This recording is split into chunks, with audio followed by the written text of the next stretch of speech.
A very good afternoon, everyone, or good morning, depending on where you're joining us from. And welcome to this webinar. My name is Martin Mwebia, and I work as Education Support Manager here at ACCA. And this session today is designed to support your preparation for the Advanced Financial Management exam. And I'm very pleased to be joined by expert tutor Raashad Hussain. Before I hand over to Raashad, I'd just like to share a few housekeeping items. So there are a number of buttons on your screen, which you can use in the course of this webinar. You will see a help icon on the left that provides resources and information to help you resolve any technical issues you might experience. There are some slides, icons for the slides and the media player.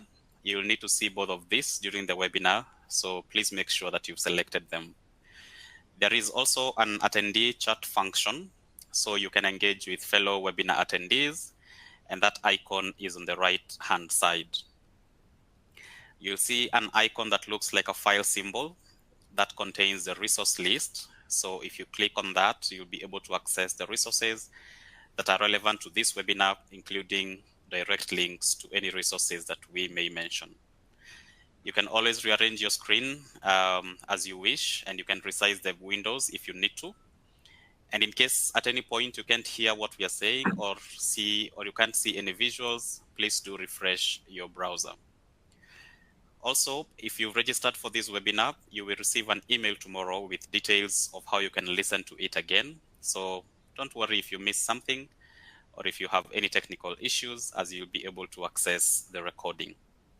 So I'm going to hand over to Raashad in a bit. And if you'd like to ask ACCA or Raashad a question, then please click on the Q&A button, which is the middle icon at the bottom of your screen, and put in your questions there quite early, and we'll have a Q&A session at the very end to respond to those questions. Depending on the number of questions we receive, we may not be able to respond to each and every question, but we hope that the questions that we share will be helpful to everyone. So welcome once again, and now over to you, Raashad. Hello, thank you, Martin. Welcome you all on board AFM, the Advanced Financial Management in Focus webinar, December 23. The name is Raashad Hussain, here with AFM, and a small intro.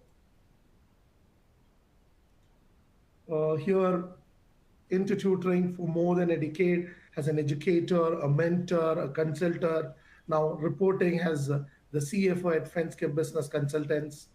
Uh, I've been tutoring the papers, mostly FM, AFM, have taught more than 100 plus batches here, taken part of being part of ACCA for numerous webinars, part of the trainer workshops. And here we are on to the AFM in Focus webinar. Let's have a look at what we are going to do today.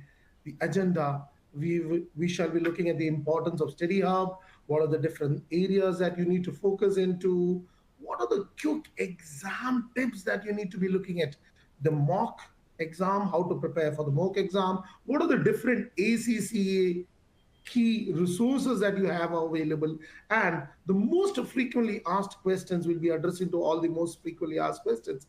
And then we have got the live Q&A session. So just before we move ahead, there is a poll that we want you to answer to.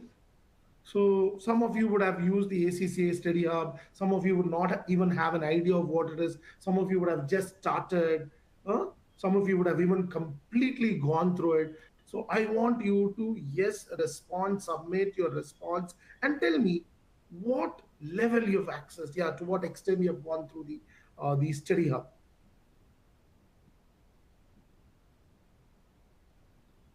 Okay, we've got roughly 30-40 percentage people of attendees have responded, waiting for a little more response to proceed ahead.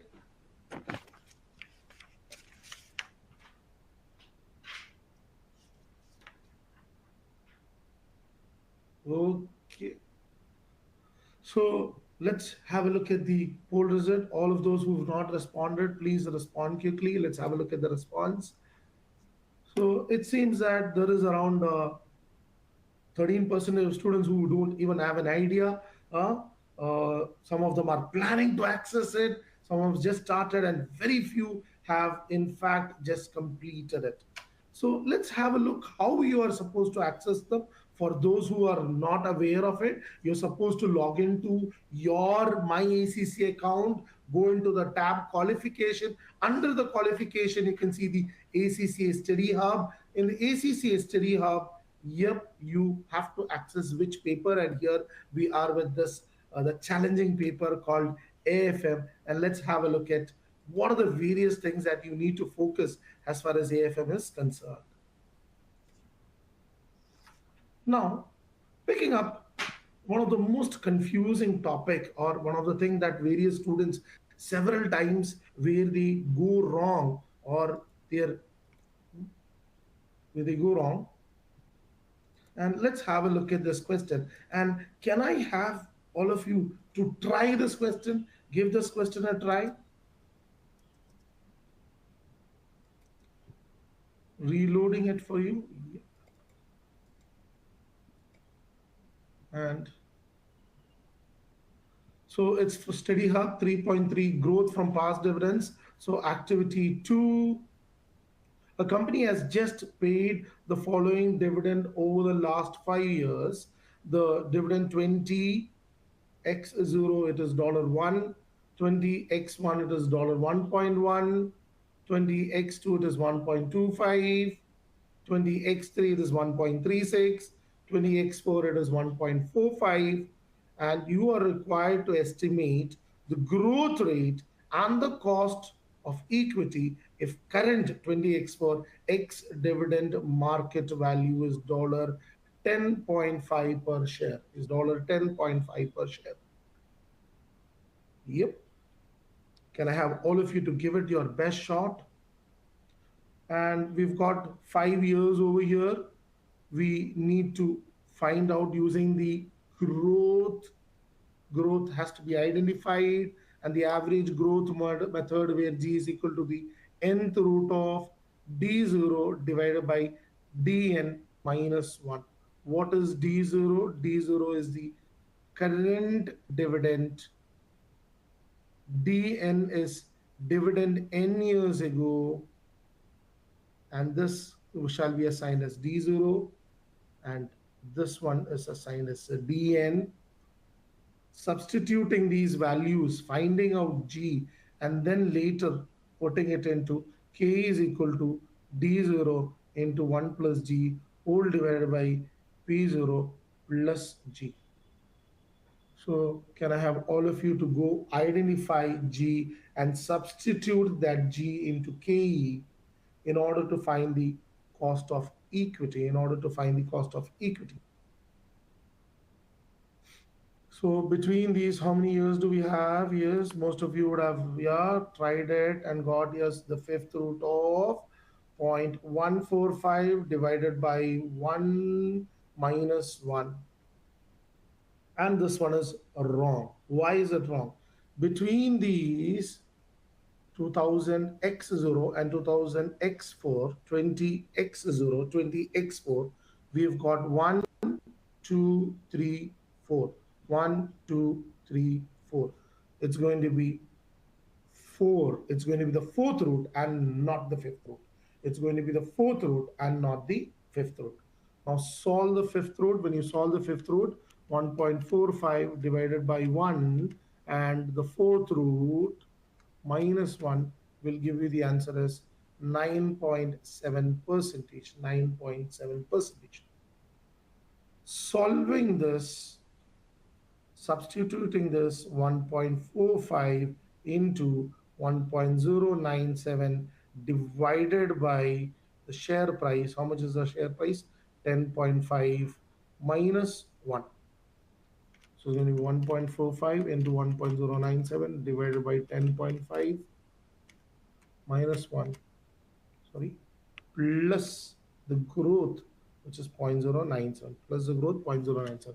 1.45 into 1.097 divided by 10.5 plus 0.097 will give you the answer as 24.85. 24.85 will give you the answer as 24.85. So this is one question where several candidates they go wrong as far as the n is concerned. They go wrong as far as identifying the n is concerned. So be very careful when you identify the n. Now let's have a look at the next case. Having a look at the next case where finding we are trying to find out cost of equity. The equity beta of a company is estimated to be 1.2 and the risk-free rate is 3%. Estimate the cost of equity if the market risk premium is 5%. If the market risk premium is 5%. Yes. Can I have all of you to try solving this and sharing across the answers? Yep. Good.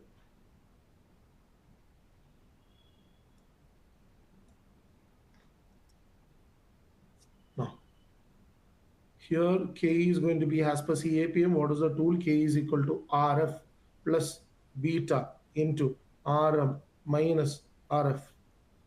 And what is RF? RF, this one is RF, the risk-free rate. Here we have got beta equity, and that's going to be 3 plus 1.2 into market risk premium 5 minus 3. No, this is wrong. Where is it wrong? Where is it wrong? Market risk premium 5% stands for risk premium means it is not RM, rather it is RM minus RF. It is not RM, rather it is RM minus RF. So what are you supposed to do? You're only supposed to take 5 here. So this is going to be 5 into 1.2 plus 3, which is going to give you the answer as 9%. Now, one more requirement we have, and let's have a look at the second requirement here. The expected return on the market portfolio is 9%. The expected return on the market portfolio is 9%.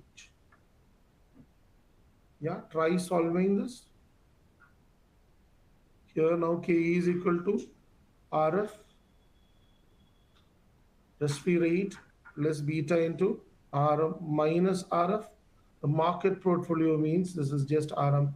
And what do we get? We get 3 plus 1.2 into 9 minus 5.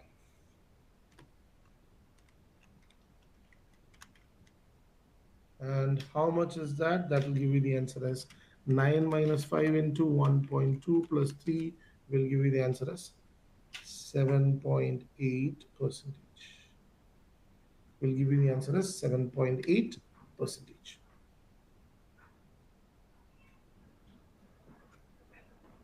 Now, one of the other concern what we have seen several students getting stuck is as far as the various formulas are concerned, using the various formulas in the spreadsheet. And one such case is when MIRR comes up. When MIRR comes up. So let's have a look on an activity in MIRR. A project has the following forecast cash flows. We've got T0, that is year 0, T1, T2, T3, T4. And what are the cash flows in T0? It's an investment. It's a negative 34,000. In year 1, we have got 7,600. Year 2, T2, we have got 16,500. T3, we have got 13,000. And T4, we have got 6,600. The company's cost of capital is 8%, and we are required to estimate the MIRR. Now, how do we estimate MIRR? In order to estimate MIRR, we've got a very wonderful tool that we are supposed to use. What is that wonderful tool? Yes, through the chat, tell me, what is that wonderful tool? How do we use it? And it goes like this, equal to MIRR is, yeah, we are supposed to give the value range. And then the investment, the finance rate, and then the reinvestment rate. And most of the question as far as AFM is concerned, the finance rate shall be here. There's only cost of capital. The finance rate is nothing but the the reinvestment rate. So how do we put this across? We shall give equal to MIRR, open the bracket, select all these values. This is going to be my value range. This is going to be my values, and then comma. After that, I'll put 8 percentage, comma 8 percentage will help me getting the answer. Will help me getting the answer. So here, let's just demonstrate it, and its demonstration is now supposed to be visible on the screen. So we have got the year, the cash flows, and what is it equal to MIRR? The bracket opens. We've got the range. We've got the first, that is the finance rate, followed by the reinvestment rate, followed by the reinvestment rate. Now, one other challenging area where the candidates very frequently make errors is as far as identifying the real options. We've got four types of real options. We've got four types of real options. Yeah, could you tell me through the yes through the questionnaire? Tell me what are the various real options that we have? What are the various real options? Yep.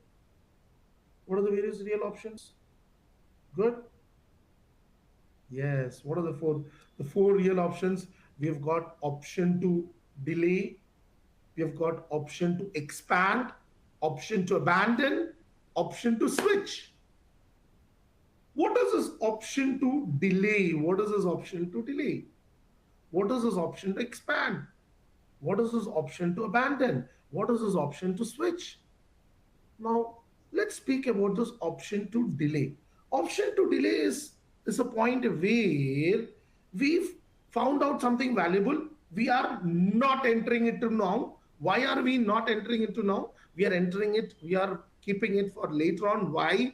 We are waiting for some valuable information. We believe that certain valuable information is yet to come.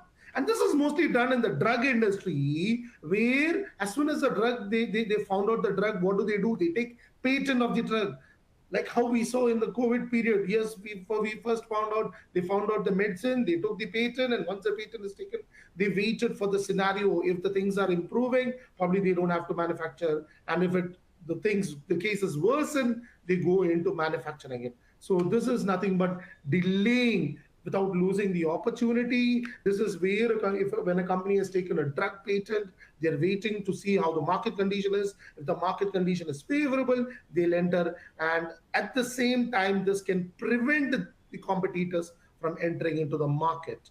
And this option to delay is where we are entering into a market, where we are going into a market, and where we are buying, and hence this is considered as a call option. So students several times, the candidates, they end up going for what is it put option. So option to delay is considered as a call option because we are buying into it, we are entering into a market, we've put it on hold. The buying, we have put it on hold. The next one is option to expand. And the option to expand is where we've got maybe we've started one business, we've started one branch. Let's say we've started a branch in Dubai, and if it is running successful, okay, maybe later on we'll start one in Sharjah, we'll start another one in maybe Abu Dhabi.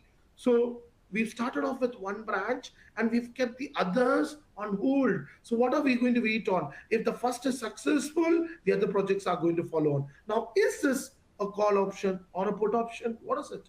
Is it considered as a call option or is it considered as a put option? Yep.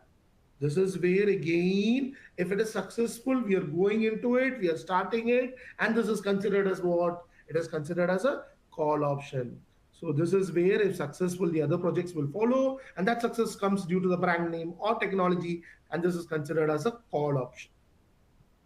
Now, suppose we've started a business, we've started a hypermarket, and the hypermarket, we have projected it for 30 years. But at the time of starting it, or at the time when we are about to start, we have an offer. Let's say from Walmart has given us an offer. Okay, 30-year project. At the end of 10th year, if required, Walmart is ready to buy that project from us. Walmart is ready to buy our hypermarket from us. So even though if we have got a 30-year span, at the end of 10th year or any time before, any time after the 10th year, they are ready to buy it. We have the right to exit from it. We are given an option to exit from it. So this is possible when the project has clearly identifiable stages, and at each point we have the option to maybe yes enter in, exit into it. The other company will enter into it and we shall exit it. We are abandoning it, we are living it. So this is possible when projects have identifiable stages where we can decide whether to abandon or continue at each stage, and the offer price to sell the project after a certain period of time, this is going to be considered, this value, this option is going to be considered as a put option. This is going to be considered as a put option. Now, the last one, which is the option to switch or redeploy, we have got certain, so there are certain machineries and equipments where we always have the flexibility of producing more than one product. Okay, today we can produce product X. Tomorrow we feel that product X is not good, we can go for product Y. So this is seen in flexible manufacturing system where we can switch from one product to the other product, and the assets can be easily switched from one to other.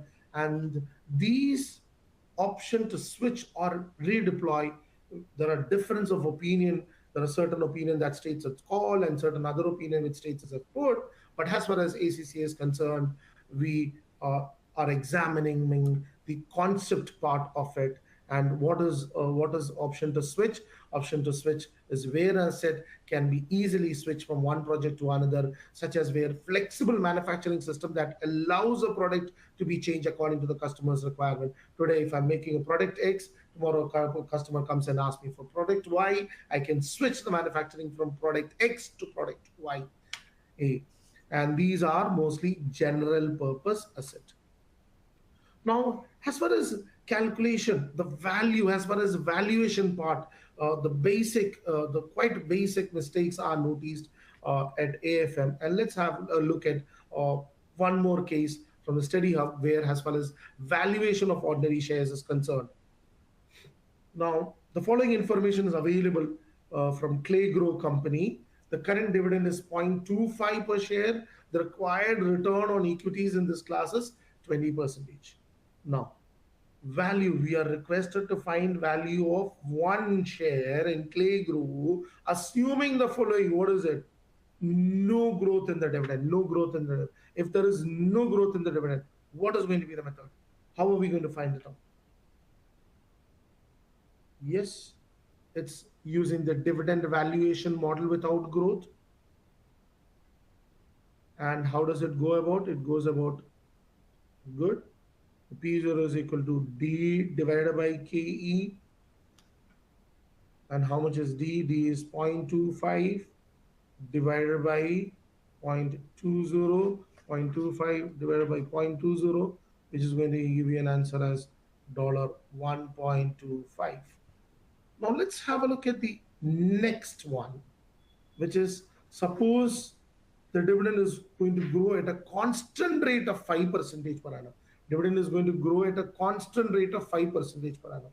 If it is going to grow at constant rate of 5% per annum, how to go about? Yep, the dividend valuation model with growth, which would go about P0 is equal to D0 into 1 plus G whole divided by KE minus G.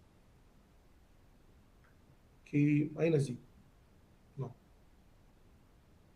substitute the values and find out, substitute the values, find out P0.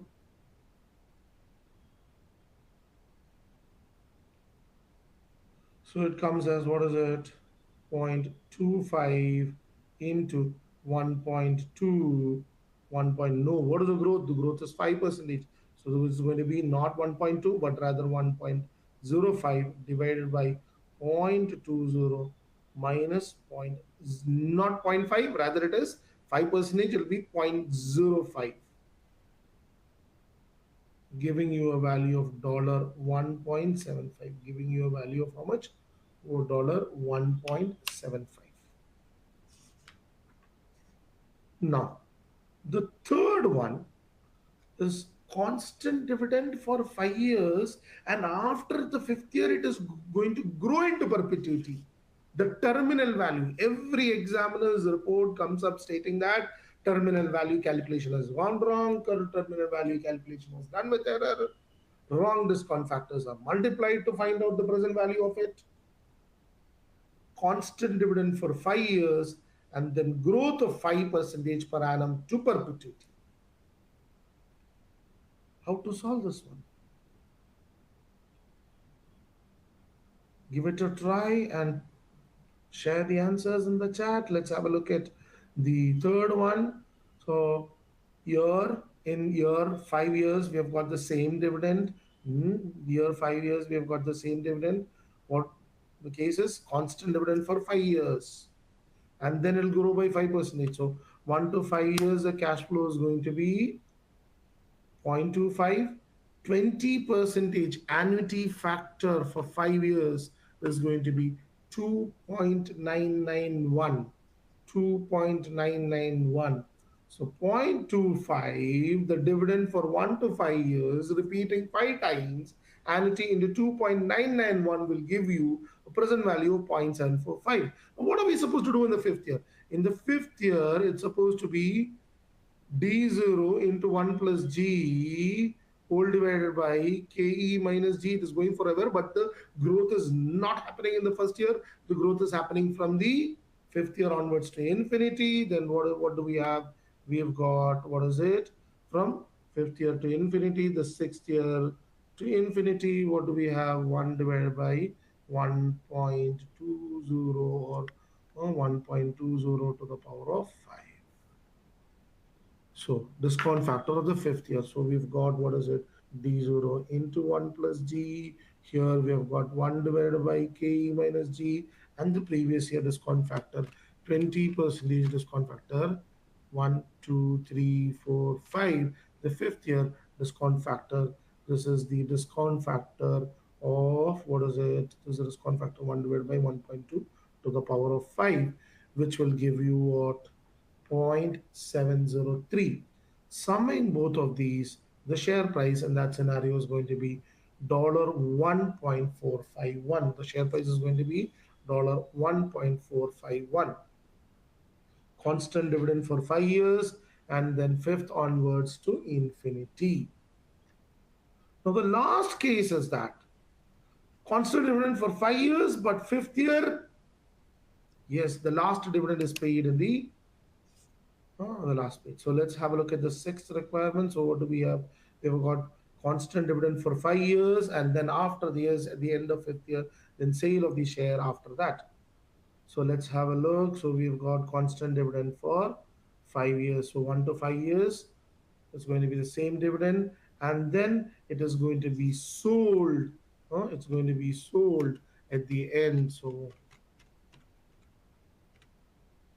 is going to be sold at the fifth year. How much? For 2, it is going to be sold. So how much do we get? The discount factor of 5 fifth year, 20% fifth year will give us 0.402. And summing both of these, what is the valuation? The valuation is, the value of one share shall be $1.552. The value of one share shall be $1.552. Now, we have seen 4 different cases, and the most commonly error is, as far as the third is concerned, the third one, it is always missed or wrong calculation as far as terminal value is concerned. So this is one area where you have to focus as far as calculation of this terminal value is concerned. Now, students, candidates writing exams keep on, yes, coming up and putting across, yes, exam tip. What is supposed to be done in exam? How do we structure? How do we ensure that we score more? How do we ensure that the exam trips, what are the things to be taken care? Now, the first thing is, whenever the answers comes up across, ensure that it is structured properly. Ensure that it is structured. So first thing is having your answers structured well, putting it across in structure. And we see that the students, when they answer, it doesn't have proper working note. Put it across into appendices, put it across into detailed working notes. Put it across in such a way that you always get the professional marks. Give proper recommendation. Don't go for a biased conclusion.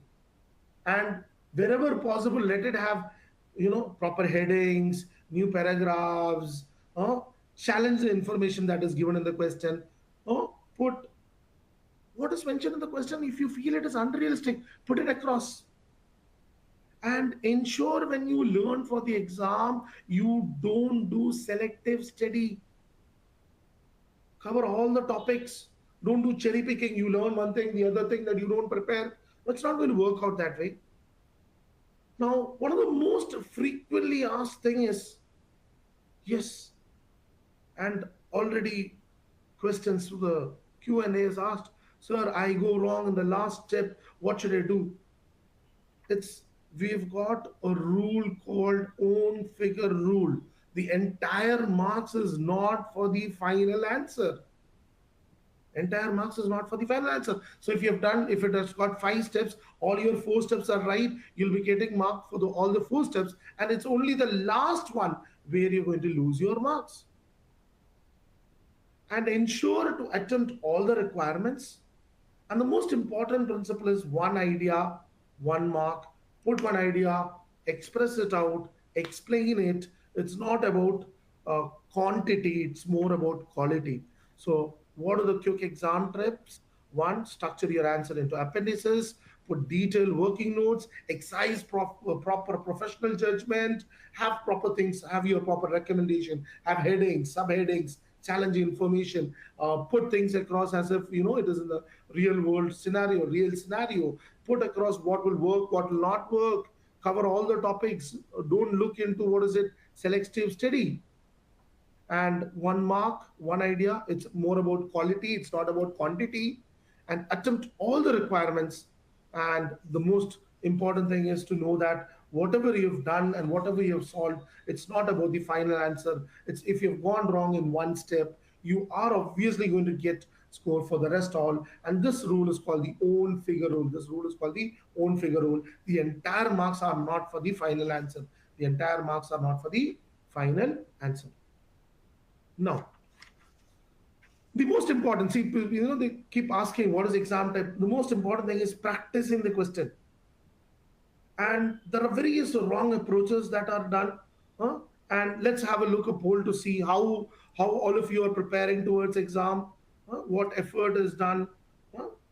How many of you are doing it on a paper, how many practice question on a Excel spreadsheet, how many of you only and only use the ACCA blank workspace, how many of you don't practice at all? Huh? So a poll is now available. Let's have all the attendees to participate. And what approach do you practice? How do you practice? Do you practice on a paper? Do you practice on a spreadsheet? Hmm?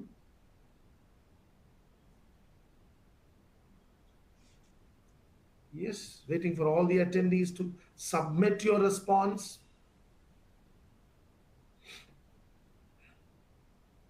Not just knowing the technical content of FM is not sufficient. Knowing everything but not practicing in the CB is a very big issue. It will not help you score proper. Exam technicalities, exam techniques you need to come to know. So we see that there are many, roughly half of the crowd, half of the attendees, they use 50% are using Excel spreadsheet, which is one of the biggest crime you're doing. You're preparing yourself towards failure, not success. And success requires you to practice on these, what is it, on the spreadsheet. No, is it the spreadsheet? Which spreadsheet? The blank workspace, and only 22% of students use the blank workspace. All the others are. This is why you find it quite difficult to clear exam. So, what is the technique to exam? First technique to exam is know the technical contents. Ensure to use the CB software. Use the CB software. And when you start using, familiarize yourself with all the exam techniques. Practicing the mock is one very important thing in order to be successful as far as scoring is concerned. Now, as far as practicing mock, many students say, practicing a mock has to be done under exam conditions. It should be timed. 3 hour, you start for 3 hours, that 3 hour you are not supposed to have any distraction. Don't rush through the narrative. When there are many students, when they practice, they don't spend time on the descriptive part. It's only the numericals that is being tried out. And after solving, once you've solved a mock, ensure you compare your answers.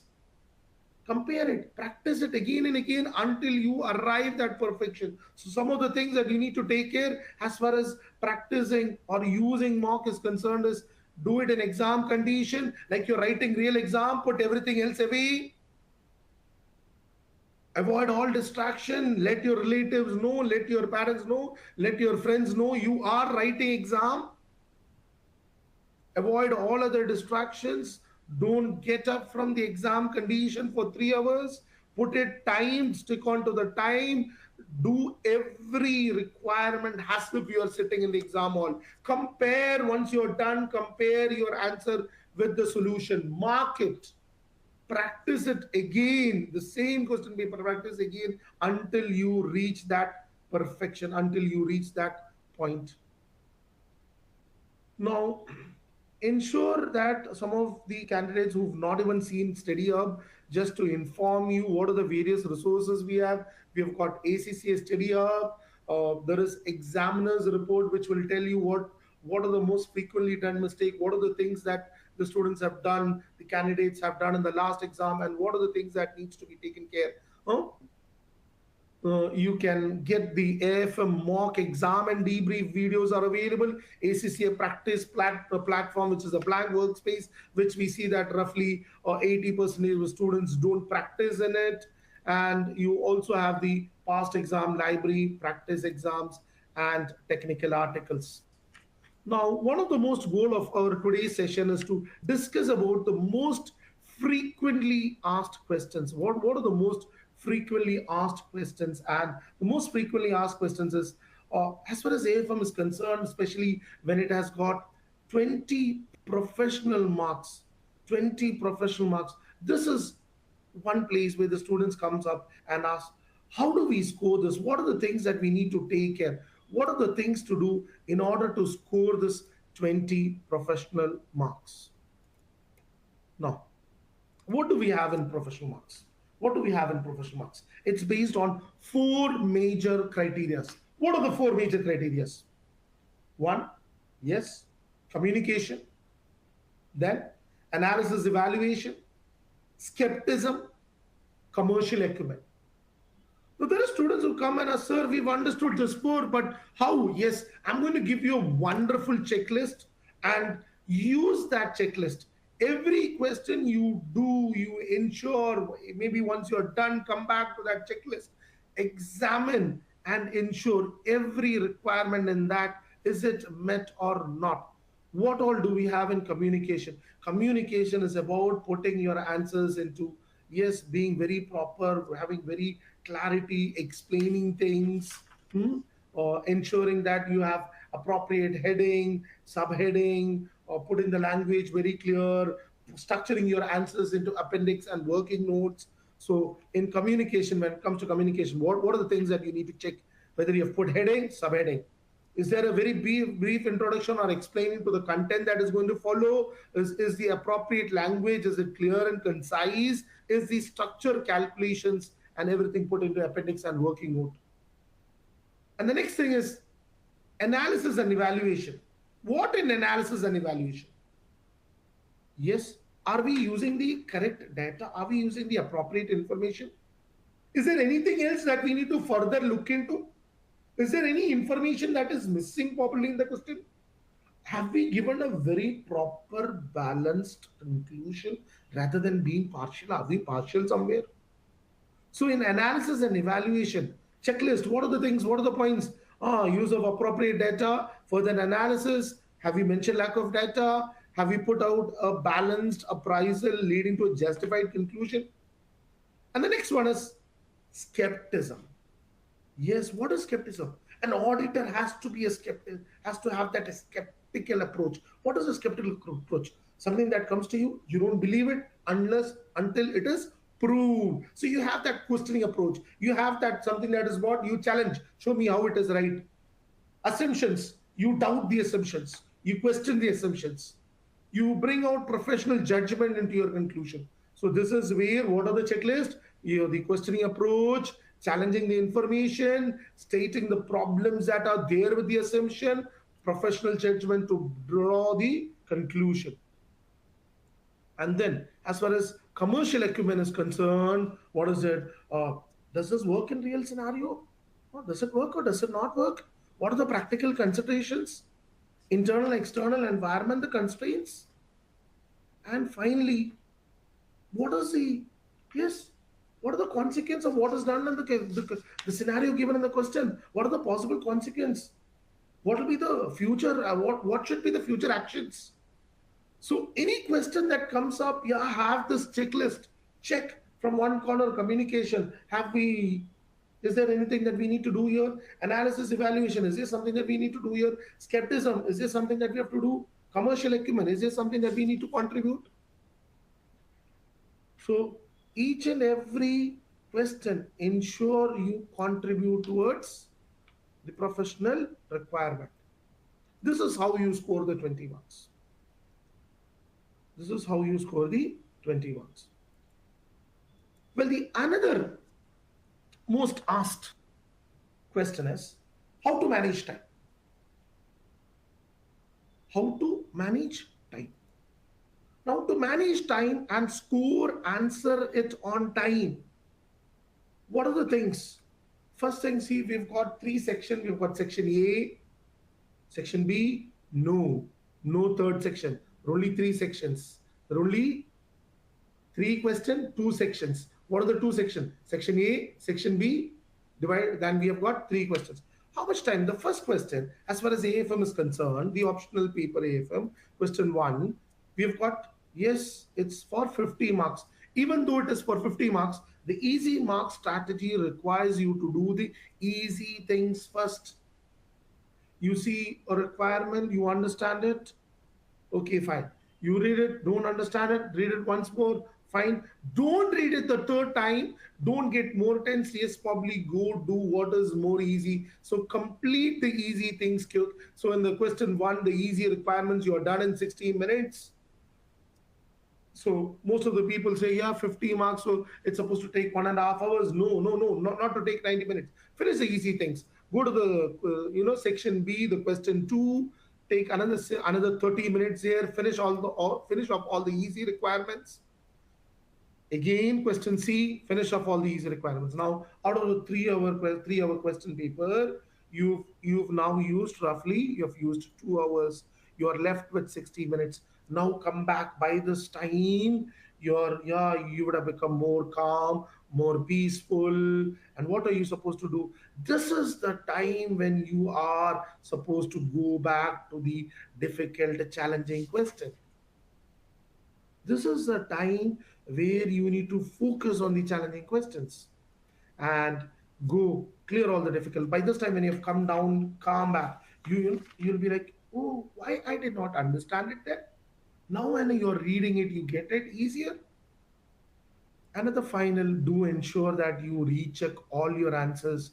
There are several times where you're linking from one cell to the other cell has gone wrong. And so do ensure to spend sufficient time at the end to recheck your answers. Now, another question, another frequently asked question is, why do we fail exams? Why do we fail exams? Well, in most of the cases, after post-exam, the candidates come back with the feedback. See, it was very lengthy. We were not able to complete. It was very lengthy. We were not able to complete what we knew, which meant that they spend time on requirements more than it was required. The question paper is definitely set across in such a way that the requirement, it can very easily be managed in 3 hours. So what are you supposed to do? You're supposed to ensure that what is easy, finish off as quick as possible. And there are cases where the students feel comfortable with the topic. It is only for three marks. They keep writing on and on and on and on and on. They keep repeating facts. They put in unnecessary details. You are never going to get more than the allotted mark for it. So don't go into unnecessary details. Don't repeat facts. Temptation to expand, put it across. Ensure easy marks will help you to ensure your time management. Try to improve the writing skill, the communication skill, the narrative, which is also going to help you fetch the professional marks. Answer what is asked. Answer to the requirement. You are asked to evaluate. You are asked to discuss. You are asked to elaborate. Required, answer to the requirement. And wherever possible, in order to fetch the professional marks, you're going for, let's say, you're computing NPV. What are the columns? Ensure that you have proper column, proper format for the year, the cash flows, the discount factors, the discounted cash flow. So ensure you stick on to a very good format, structure, and templates. Now, doing going into AFM, do ensure ahead of exams you look into the various technical articles. We've got technical articles on valuations. We have got articles on real options. You see a lot of articles there. So what are the few articles that you need to ensure that you look into it? What are the articles that you need to? There are articles on valuations. There are technical articles on using real options for making financial strategy, securitization, tranching, Islamic finance theory, and practical use of sukuk bonds, the exchange traded uh, foreign exchange derivatives, hmm, and finally the currency swaps. So do go into the technical articles, have a look into the technical articles. And now moving into the Q&A session, moving into the Q&A session.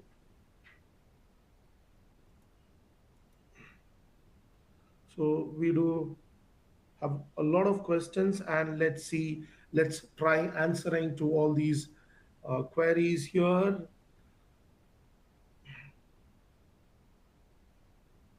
Okay, so one question goes about like this: if an error was made in one part of question and it was carried forward to the other calculation, will it be penalized?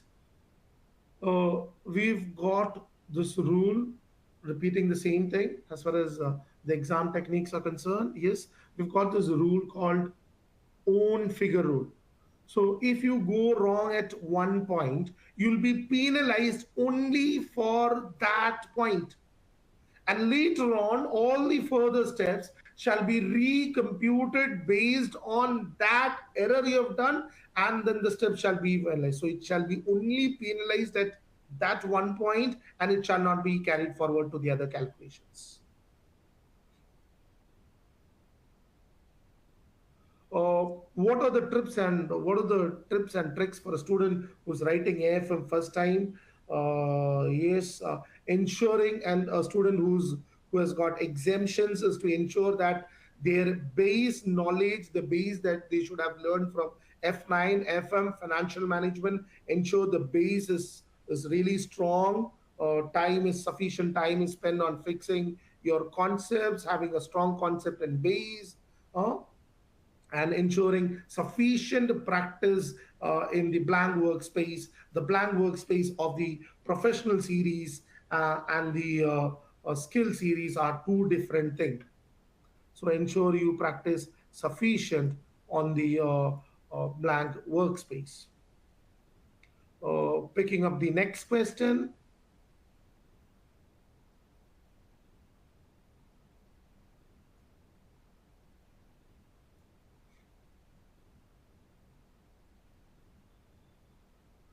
Okay. Uh, One question goes like this. Hi, sir. To find the present value of free cash flows, why does it sometimes use ungeared cost of equity instead of WACC? What type of statement in the question will tell me this? Okay. Now, when do we use ungeared cost of equity? We use ungeared cost of equity when we calculate something, a new type of NPV, which is called as adjusted present value APV. when you calculate APV, the cash flows are not going to be discounted using WACC. Rather, the cash flows are going to be discounted using cost KEI, cost ungeared cost of equity, ungeared cost of equity. And how do you calculate ungeared cost of equity? Ungeared cost of equity is equal to RF plus not beta equity. We take beta asset, not beta equity, we take beta asset. So KEI is equal to RF plus beta set inside the bracket, RM minus RF. So ungeared cost of equity is used to calculate an all equity company as per APV assumption. When we find out base case NPV, we have assumed it is an all equity company. That is why ungeared cost of equity is used where beta asset is substituted. Beta asset is assumed to reflect only business risk and it does not reflect financial risk, and it does not reflect financial risk.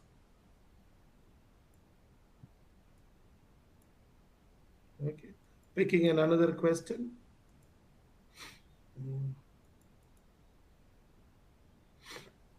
Now, how to handle hedging? As far as hedging is concerned, we've got yes, we've got forward, futures, the money market hedging, the options. Now, this is one place where, especially when the concept, the base is not right, the appropriate bid or offer rate is not picked up. So ensure your bid offer price picking up is well practiced, as as a base you have at FM level and also at the AFM level. Practice that. Ensure you pick up sufficient past exam questions. Go through the concepts that are put across by the publishers, both by the Kaplan BPP material. Go through those, the study text first. Ensure your knowledge is perfect there before you move straight ahead into the kit. So not the revision kit first, not the question bank first. Ensure your concepts are properly there. Now, yes, another question is again, our final answer is wrong, thus making our analysis wrong. Will we be given credit for our analysis? Yes, you shall definitely be given credit for your analysis. You shall definitely be given credit for your analysis.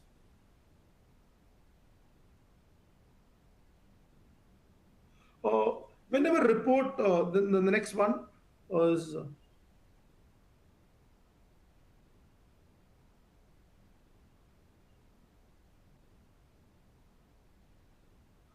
the next question is, in case your taxable profit is wrong for any reason, do you lose mark for the tax line since it is a percentage of the taxable? No, you don't lose mark for the tax line. You lose mark up to the taxable profit where you have gone wrong.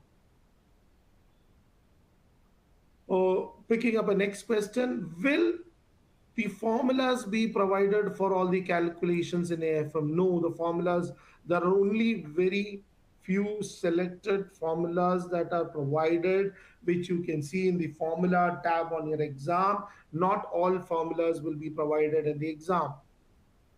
Not all formulas shall be provided in exam.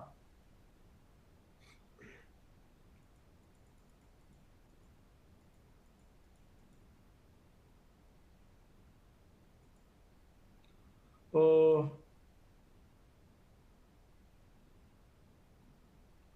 uh, how do we use simple like beta equity, beta set, the square root, and these have restricted access in the symbol. Do not spend too much time on picking up the symbol and doing the simple writing. Just BA could be considered as beta set. Writing big B and small e could be considered as beta equity. And square root is nothing but the power of the. If you're using a keyboard, just on top of the number 6 you can see a V upside down, which is the power icon. The power inside the bracket 1 by 2 could be used as square root. So you don't have to worry too much about all these things, the symbols, and it's not necessary to use all those symbols and so on. The next question, is it late to start revision now with 3 weeks to go? If not, what is the best way to it's nothing. It's always better late than never. You still have high time to start going ahead, preparing, ensure to very quickly cover all the concepts, and preferable to use a steady text to cover all the concepts, and then start, doing the question from the practice bank or the revision kit.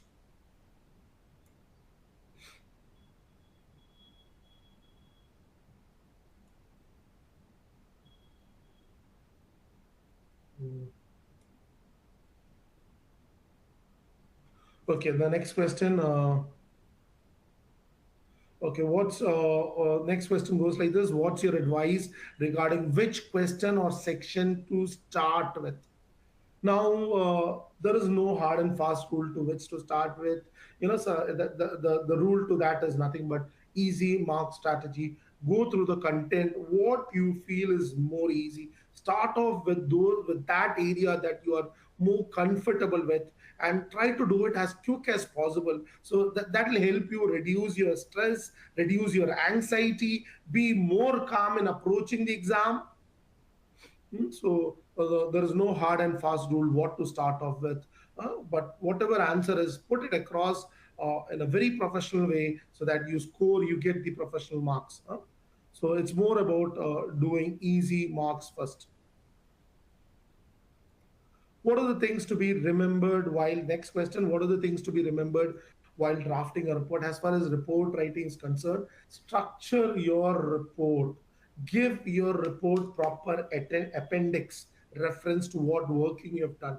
Your report needs to be, yes, a heading, and then introduction, and the next heading could be assumptions, the discussions, and finally your recommendations or conclusion. So ensure to split your report into various stages, and when you write the report, write as if you are the CFO who's probably reporting to the directors, or you are reporting to, yeah, you are maybe the finance manager reporting to maybe the CFO. So you're reporting to someone who needs to get a very good understanding. Reading that report, they should be able to understand what is happening in the company. So please ensure to give it proper structure it into various stages. What you should have a proper heading that it is a report, and give a small brief introduction, and after the introduction, then put a next heading, the assumptions that are based on what it is, come to the recommendations and the conclusion. Hmm. And finally, recommendation, conclusion, signing off who you are, and if at all, what are the appendix that are coming along with it. uh, Picking up the next question.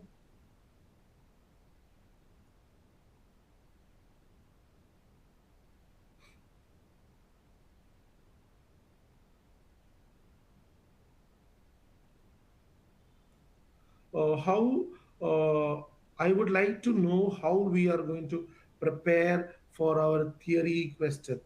Uh, the entire concept, there is no mechanism of selective study.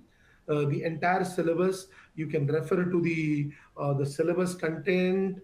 You can go through the study hub. You can see the various sample questions, practice the questions through the mock. Will give you an idea about how how the theory part will come up, how it is more than a theory. It is the interpretation part. It is not something that you by heart and you just go right. It's more about interpreting the case and the question. It's not about by hearting something and just writing it in the exam.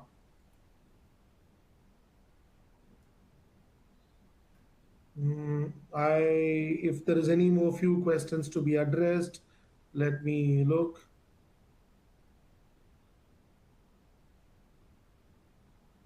Again, a repeat of that has come up. How do we know when to calculate ungeared equity beta? Ungeared equity beta is ungeared equity beta is mostly calculated when you find out base case NPV.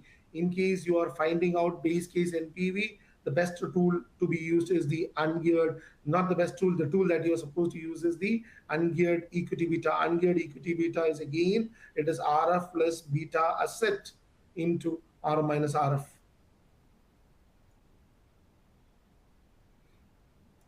Okay. and we believe we've addressed to all the requirements here.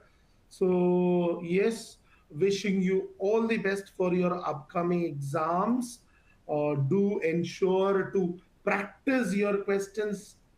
Do ensure to use the blank workspace. The mock is coming up. Ensure to use the pre-December mock questions, practice them accordingly, compare your answers and repeat it, and wishing you all the best for your upcoming exam. And this is your tutor, Raashad Hussain, signing off, wishing you all the best for your upcoming exam. Thank you. Thank you very much, sir. Uh, so this with this we will bring things to a close now, and I hope that students have found today's session very very useful. And I can see so many thumbs up, so many hearts coming on live, and so happy to see all this. And so thank you so much, all the students, for being live here with us and hearing. And I hope you have gathered so many knowledge, so many insights today in regards to AFM paper. So just gear up and prepare for your exams, do your best. So with all the very best from all of us, thank you so much. Thank you to my colleagues who are helping us from the back end as well to make this to deliver this webinar successfully today. Thank you so much. Bye, everyone.